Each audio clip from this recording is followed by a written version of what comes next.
ಬರುತ್ತಮ್ಮ corporation ಇದೆ ಇಲ್ಲ madam ಬೋರೇ ಬೋರ್ವೆ ಸ್ವಂತ ಬೋರೇ ಇದೆ ಸ್ವಂತ ಬೋರು. ಸೊ ಹಾಗಾಗಿ ಯಾರು ಮಿಕ್ಸ ಎಲ್ಲ ನೋಡಬೇಕು. ಹ್ಞೂ ಮೇಡಮ್ ವಾಟರ್ ಟೆಸ್ಟಿಂಗ್ ಕಳಿಸ್ಬೋದಾಯ್ತಲ್ಲ ZP-ಯಲ್ಲಿ ಯಾರು ಬೇರೆ ಯಾರಾದರೂ ಇದೆಯಾ?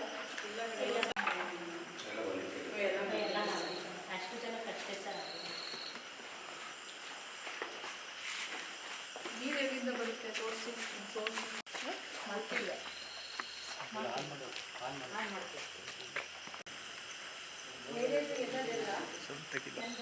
ಇಲ್ಲ ಪ್ರಾಬ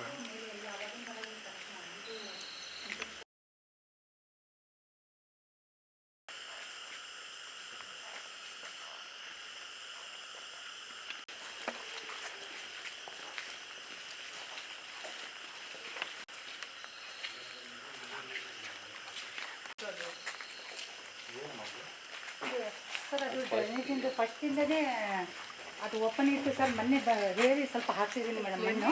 ಎಲ್ಲ ಏನು ಅಷ್ಟೊಂದು ತೊಂದರೆ ಇಲ್ಲ. ನೀರು ಚೆಕ್ ಮಾಡಿ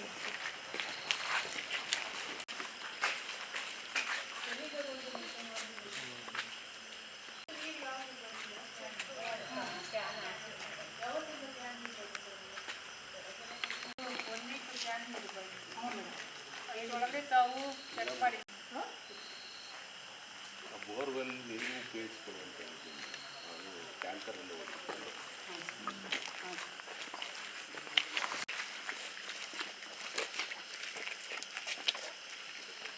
ಮೇಡಮ್, ಈಗ ಇನ್ಸಿಡೆಂಟ್ ಆಗಿದೆ, ಫುಡ್ ಪಾಯ್ಸನ್ ಆಗಿ ಆಸ್ಪತ್ರೆಗೆ ಸೇರಿದರೆ ಏನು ಕಾರಣ ಅಂತ ಏನಾದರೂ ಗೊತ್ತಾಗಿದೆಯಾ?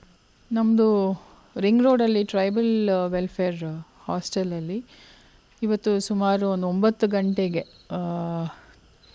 ಒಂದು 12 ಮಕ್ಕಳಿಗೆ ಹೊಟ್ಟೆ ನೋವು ಮತ್ತು ಸ್ವಲ್ಪ ವಾಮಿಟಿಂಗ್ ಸೆನ್ಸೇಷನ್ ಇದೆ ಅಂತ ಅವರು ನಮ್ಮ ಡಿಸ್ಟ್ರಿಕ್ಟ್ ಹಾಸ್ಪಿಟಲ್ಗೆ ಕರ್ಕೊಂಡು ಹೋಗಿದ್ದಾರೆ ವಾರ್ಡನ್ನು. ತಕ್ಷಣ ನಮ್ಮ ಟ್ರೈಬಲ್ ವೆಲ್ಫೇರ್ ಆಫೀಸರು ಅಲ್ಲಿ ಹೋಗಿದ್ದರು ಮತ್ತು ಡಿಸ್ಟ್ರಿಕ್ಟ್ ಸರ್ಜನು ಅಲ್ಲಿ ಇದ್ದಾರೆ. ನಾನು ಕೂಡ 11 o'clock ಅಲ್ಲಿ ವಿಸಿಟ್ ಮಾಡಿ ಎಲ್ಲ ಮಕ್ಕಳಿಗೂ ನಾನು ಮಾತಾಡಿಸಿದೆ. 3 days ಹಿಂದೆ ಇಲ್ಲಿ ಸ್ವಲ್ಪ ಸಂಪಲ್ಲಿ ಕ್ಲೀನಿಂಗ್ ವರ್ಕ್ ಮಾಡಿದ್ದಾರೆ. ಆ ಕ್ಲೀನಿಂಗ್ ವರ್ಕ್ ನಂತರ ಸ್ವಲ್ಪ ವಾಮಿಟಿಂಗ್ ಸೆನ್ಸೇಷನ್ ಹೆಚ್ಚಾಯಿತು. ಅಲ್ಲಿ 1-2 ಕೇಸಸ್ ಇತ್ತು ಮತ್ತು ಇಲ್ಲಿ ಅವರು ಲೋಕಲಲ್ಲಿ ಹಾಸ್ಪಿಟಲ್ ತೋರಿಸಿದ್ದಾರೆ. ಬಟ್ ಅದು ಸರಿ ಆಗಲಿಲ್ಲ, ಇನ್ನೂ ಹೆಚ್ಚಾಗ್ತಿದೆ ಸಿಮ್ಟಮ್ಸ್ ಅಂತ ಹೇಳಿ ಇವತ್ತು ವಾರ್ಡನ್ ಅವರು ಡಿಸ್ಟ್ರಿಕ್ಟ್ ಹಾಸ್ಪಿಟಲ್ಗೆ ಎಲ್ಲರೂ ಕರ್ಕೊಂಡು ಹೋಗಿದ್ದಾರೆ. ಇಲ್ಲಿ ಯಾರಿಗೂ ಡೇಂಜರಸ್ ಸಿಚುವೇಷ್ನಲ್ಲಿ ಯಾರೂ ಇಲ್ಲ ಮತ್ತು ಕಂಟಿನ್ಯೂಯಸ್ ವಾಮಿಟಿಂಗ್, ಡಯರಿಯಾ ಆ ಥರನೂ ಘಟನೆಗಳು ಇಲ್ಲ. ವಾಮಿಟಿಂಗ್ ಸೆನ್ಸೇಷನ್ ಆಗ್ತಾಯಿದೆ, ಅದು ಕೂಡ ಈಗ ಸ್ಟಾಪ್ ಮಾಡಲಿಕ್ಕೆ ಏನು ಟ್ರೀಟ್ಮೆಂಟ್ ಕೊಡಬೇಕು ಅದನ್ನು ಡಿಸ್ಟ್ರಿಕ್ಟ್ ಸರ್ಜನ್ ಅವರು ಮತ್ತು ಅವ್ರ ತಂಡ ಎಲ್ಲರೂ ಕೊಡ್ತಿದ್ದಾರೆ. ಪ್ರತಿಯೊಂದು ಮಗು ಹತ್ರನೂ ನಾನೇ ಮಾತಾಡಿದ್ದೀನಿ. ಸೊ ಈಗ ಏನೂ ಸಮಸ್ಯೆ ಇಲ್ಲ. ಬಟ್ ನಾವು ಈಗ ರೂಟ್ ಕಾಸ್ ಹುಡುಕಬೇಕು ಅನ್ನೋ ದೃಷ್ಟಿಯಿಂದ ಹಾಸ್ಟೆಲ್ಗೂ ಬಂದಿದ್ದೀವಿ. ಇದೇ ಹಾಸ್ಟೆಲ್ಗೆ ನಾನು ಕಳೆದ ತಿಂಗಳು 31ನೇ ತಾರೀಕು ನಾನೇ ವಿಸಿಟ್ ಮಾಡಿದ್ದೀನಿ. ಒಂದು ಸರ್ಪ್ರೈಸ್ ವಿಸಿಟ್ ನಾನೇ ಮಾಡಿದ್ದೆ. ಆವಾಗ ಕೂಡ ಚೆಕ್ ಮಾಡಿದ್ವಿ, ಏನೂ ಇಶ್ಯೂಸ್ ಇರಲಿಲ್ಲ.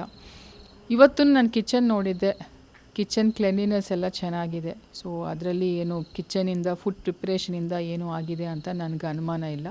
ಬಟ್ ಈ ಸಂಪ್ ಏನು ಒಂದು 3 days ಹಿಂದೆ ಕ್ಲೀನ್ ಮಾಡಿದ್ದಾರೆ, ತದನಂತರ ಸ್ವಲ್ಪ ವಾಟರಿಂದ ಇಶ್ಯೂಸ್ ಬಂದಿದೆ ಅಂತ ಹೇಳಿ ಅದು ಕೂಡ ಈಗ ಅವರು ವಾಟರ್ ಕ್ಯಾನ್ಸನ್ನು ಲಾಸ್ಟ್ 24 hours ಅವರು ಬಳಸ್ತಾ ಇದ್ದಾರೆ. ಸೊ ಇನ್ನೂ ಒಂದು 2 days ವಾಟರ್ ಕ್ಯಾನ್ಸನ್ನು ಬಳಸಿ ತಕ್ಷಣ ಈ ವಾಟರ್ ಕೂಡ ಟೆಸ್ಟಿಂಗ್ ಮಾಡಿಸಿ ಅಂತ ಹೇಳಿದ್ದೀನಿ. ನಮ್ಮಲ್ಲಿನೇ ZP-ಯಲ್ಲಿ ರೂರಲ್ ವಾಟರ್ ಸಪ್ಲೈಯಿಂದ ಒಂದು ಲ್ಯಾಬ್ ಇದೆ. ಸೊ ಇಮಿಡಿಯೇಟ್ ಅದು ಟೆಸ್ಟಿಂಗ್ಗೆ ಕಳಿಸ್ಬೇಕು ಅಂತ ಟ್ರೈಬಲ್ ವೆಲ್ಫೇರ್ ಆಫೀಸರ್ಗೆ ನಾವು ಸೂಚನೆ ಕೊಟ್ಟಿದ್ದೀವಿ. ಮತ್ತು ಎಲ್ಲ ಪ್ರಿಕಾಷನರಿ ಮೆಷರಾಗಿ ಇವತ್ತು ಹಾಸ್ಟೆಲಲ್ಲಿ ಕೂಡ ಡಿಸ್ಟ್ರಿಕ್ಟ್ ಸರ್ಜನಿಂದ ಒಬ್ಬ ಡಾಕ್ಟರ್ ಇಲ್ಲಿಯೇ ಇರಬೇಕು ಅಂತ ಹೇಳಿದ್ದೀವಿ. ನೈಟ್ ಏನಾದರೂ ಮಧ್ಯರಾತ್ರಿಯಲ್ಲಿ ಏನಾದರೂ ಮಕ್ಕಳಿಗೆ ಇಶ್ಯೂಸ್ ಆದರೆ ಇಮಿಡಿಯೇಟ್ ಹಾಸ್ಪಿಟಲ್ ಹೋಗೋಕ್ಕಾಗಲ್ಲ ಅಂತೇಳಿ ಇಲ್ಲಿನೂ ಒಬ್ಬ ಡಾಕ್ಟರ್ ಇರ್ತಾರೆ. ಅಲ್ಲಿರೋ ಮಕ್ಕಳು ಕೂಡ ಈಗ ನಾಳೆ ಬೆಳಿಗ್ಗೆನೇ ಡಿಸ್ಚಾರ್ಜ್ ಆಗ್ತಾರೆ. So nobody is in danger. But ಇನ್ನು ಮುಂದೆ ಈ ಥರ ಘಟನೆಗಳಾಗಬಾರ್ದು. ಏನಾದರೂ ವಾಟರಲ್ಲಿ ಕಲರ್ ವ್ಯತ್ಯಾಸ, ಟೇಸ್ಟ್ ವ್ಯತ್ಯಾಸ ಇದ್ದರೆ ಇಮಿಡಿಯೇಟ್ಲಿ ಅದು ಸ್ಟಾಪ್ ಮಾಡಿ ಆ್ಯಕ್ಷನ್ ಇಮಿಡಿಯೇಟಾಗಿ ತಗೋಬೇಕು ಅಂತ ಕೂಡ ನಾವು ಇನ್ಸ್ಟ್ರಕ್ಷನ್ಸ್ ಕೊಟ್ಟಿದ್ದೀವಿ.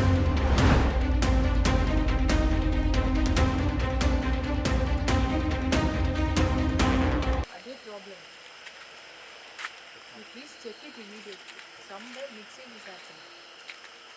ಬರ್ತಾ ಇದೆ ನಿಮಗೆ ಸ್ಮೆಲ್ಲು. ಸೊ ಅದು ಮಳೆಗೆ ಅದು ಮಿಕ್ಸ್ ಆಗ್ತಾ ಇದೆ. Please check it up immediate. You have to take the lead. ನಾಳೆ ಇದು ಇಮಿಡಿಯೇಟ್ ಎಲ್ಲ ಓಪನ್ ಮಾಡಿಸಿ ಚೆಕ್ ಮಾಡಿಸಿ ಎಲ್ಲಿ ನೀರು ಮಿಕ್ಸ್ ಆಗ್ತಾ ಇದೆ ಅಂತ ಚೆಕ್ ಮಾಡಿ ನನಗೆ ವಿಡಿಯೋ ಫೋಟೋ ಕಳಿಸ್ಬೇಕು. ಅರ್ಥ ಆಯ್ತಾ?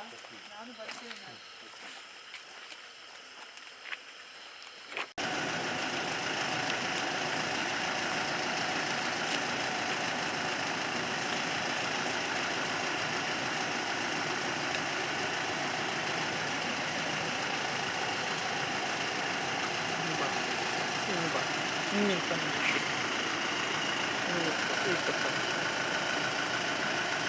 ಅದ್ರ ಜೊತೆಗೆ ಅದು ಬರಬೇಕು ನಾವು ಅಂಗಡಿ ಬೇಕು ಮುಂದೂಡು